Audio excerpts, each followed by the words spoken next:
We're trying to tell yous, I try to warn yous, all the Man United fans out there, giving me grief, trying to say we're going to take over Ineos, Ashworth. Get back to your garden, Ashworth, son. Morning, everyone. Welcome back to the Magpie Channel TV. Some breaking news to give you on this rainy, stormy Sunday morning. And it is Dan Ashworth, the snake, the rat, the man himself.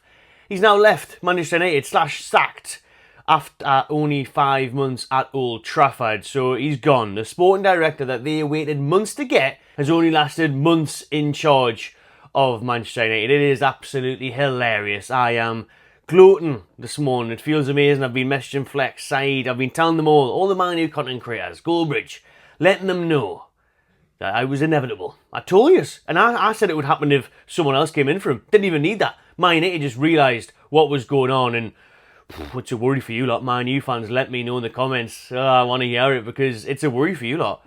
Does Jimmy Ratcliffe actually know what the hell he's doing? What's going on at Man United? You waited all that time to get Dan from trimming his bushes, garden leave sentence for months, bring it to Old Trafford, waterfalls, sign a few crap players, sack the manager. Now you've sacked him. Now he's out the door. A few months is all Ashworth lasted. So they end up paying a few million for him. We tried to get 20 million for him.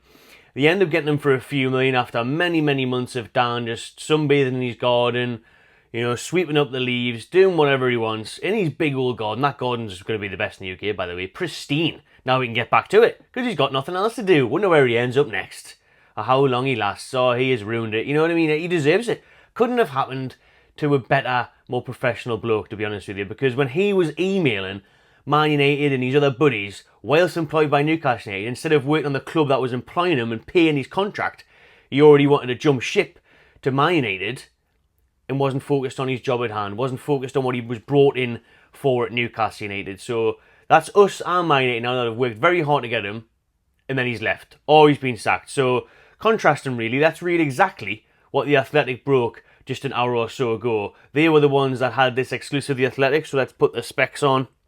We'll get into some more my Dan Ashworth jibes later on, but he's left his role as Man United sporting director / sacked after just 5 months. He joined on July the 1st after a lengthy period of garden leave at Newcastle. The transition has not been smooth and his exit has been decided upon.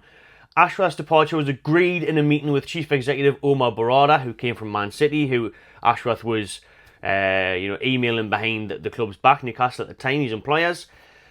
They decided last night, Saturday evening, so Jim Ratcliffe has been pivotal to the call to part ways in a move that will stun staff, given Ashworth's prominence in trying to reshape the club. Multiple sources, speaking anonymously, like others in the story to protect relationships, say United instigated the separation.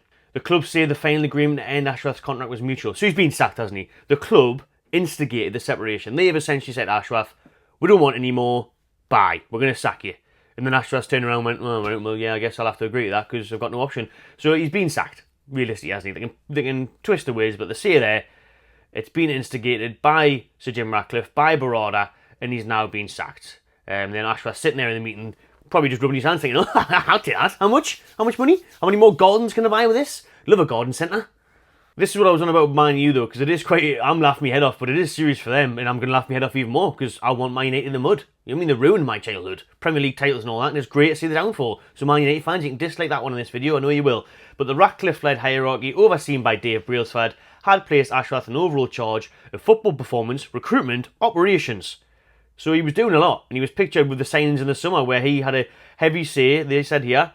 He was involved in every single signing of Yoro, Agate, Delit, Mazwari, Xerxes. £200 million they spent, and the backing of Eric Ten Hag. They were very important to all of that, as he's pictured during the summer with Ten Hag, with Delit. So yeah, he was a big voice in Man United there, big appointment. Ratcliffe went on for so long, dissing Newcastle, saying it's a disgrace that we're keeping a hold of him, we can't get Ashworth signed, so that's why Man U can't move forward yet. He was saying all this a few months ago in the summer, but apparently it's been more difficult than Ratcliffe thought, prompting a sudden separation.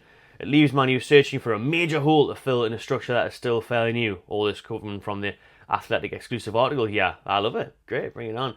So, Ashworth's appointment had come at the end of extensive negotiations. The 53-year-old, remember, informed Newcastle he wanted to leave for Man United back in February.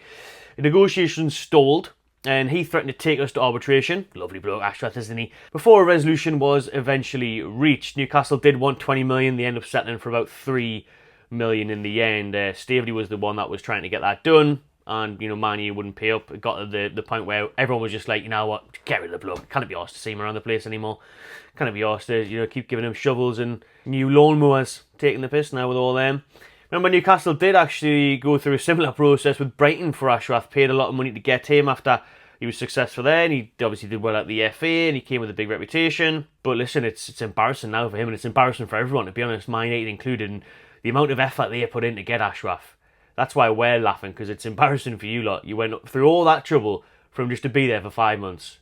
Embarrassing, man. And it's just funny because Man U thought all their answers were in Ineos, the new owners. They got rid of the old ones, or at least the majority, and Jimmy Ratcliffe's going to come in and save the club, and we've got Dan Ashworth now, and we're sorting it all out. They are a mess, and like I said, it's beautiful to see, because they dominated football. They took FA Cups off us, Premier Leagues off us, and I'm enjoying the downfall. I am reaping it all in. Let's finish off by looking at the Dan Ashworth Man United timeline, because this is fantastic. February of 2024, Ashworth informed Newcastle he's been approached by Man U, which he actually didn't properly, because he had been talking to them for months prior, secretly on email that then got leaked further down the line. Disgraceful. He's placed on garden leave with Newcastle seeking 20 million compensation. Ratcliffe calls Newcastle's stance absurd and completely stupid. Bit like you're running the football club there, Jimmy. Bit like you in charge of Man United. Completely stupid. April of 24, Athletic reports Ashworth intends to take Newcastle arbitration to facilitate his move to Man United, with the Old Trafford club prepared to cover his legal costs. In May and June of 24, Man U contemplate sacking Ten Hag and they seek potential replacements before deciding to retain the Dutchman. Athwash is yet in the post, but he was kept in the loop. So again, how dodgy is this? Ashworth was basically making decisions without being officially in charge. He's kept in the loop. Basically on WhatsApp there, Jimmy, I think we should sack him. I think we shouldn't. Who could we get? Who can't we get in charge? Pathetic, man. This was a disgrace, actually. This shouldn't have been allowed, man. And then in July, Man United finally agreed compensation with Newcastle United. So Ashworth officially begins work as sporting director. In August, Man U spend about 205 million, including add-ons, and bring in about 112 million, including possible bonuses, in Ashworth's first summer transfer window.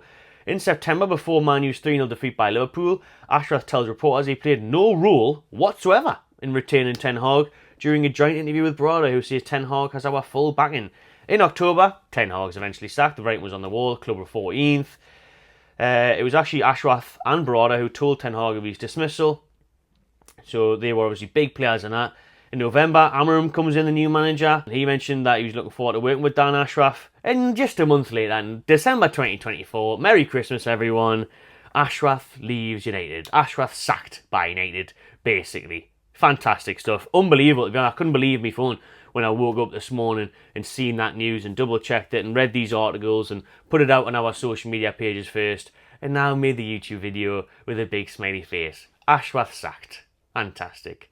Don't know how much gardening can get done in this stormy weather, but I tell you what, he may build himself a little greenhouse, protect it from the winds, and get the flower growing on the go. Danny boy? My God, what a mess, what an embarrassment. Should have stuck to him, should have trusted the process and stuck here, but I'm glad he didn't, because he's a disgrace, an absolute disgrace of a bloke who will jump ship at the first opportunity. But it's actually interesting to see what was really going on behind the scenes, why they lost faith in him so soon. Was it the Ten Hag backing? Was it, the transfers in the summer? Obviously, they're just not getting on, maybe, his personalities. I couldn't give a crap, because it's Man United, so I want to see them in the mud. Fantastic times. Shout out Flex, Goldbridge, Saeed, and all the Man United fans that are undoubtedly hating on this video. Cheers. Oh, great stuff. I've got to go. I've got to get ready for the women's game at Kingston Park this afternoon, if it's still going ahead in this weather, against Middlesbrough in the FA Cup. So drop your thoughts in the comments below, everyone, what you think of Ashworth being sacked from Man United after just 5 months in charge as sporting director at Old Trafford. Subscribe to the Magpie Channel TV and enjoy yourself.